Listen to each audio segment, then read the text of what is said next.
Isang maswerteng umaga po mga ka-STL. Narito na po ang resulta ng STL Muntinlupa para sa araw na to, first draw March 5, 2025, araw ng Miyerkules. Naway ang mga natayaan niyo pong mga numero kanina ay manalo nawa ngayong umagang ito 11 AM. Kaya't kunin niyo na po ang inyong mga tickets.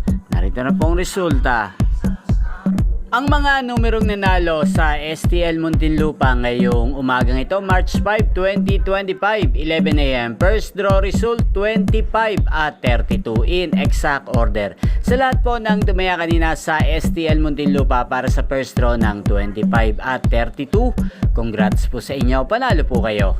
At ngayong umagang ito sa STL Muntinlupa, atin pong i-shoutout si Ate Precious ng Muntinlupa. Shoutout po sa inyo Ate Precious. Sana po ay manalo na ang mga numerong tinatayaan nyo sa STL Muntinlupa. At sana ay nasa mabuti po kayong kalagayan. Gayon din po sa lahat po ng mga taga Muntinlupa dyan na lagi pong nanonood sa channel na to. Shoutout po sa inyo. Magkita-kita pong muli tayo mamayang 4 PM. Thank you for watching.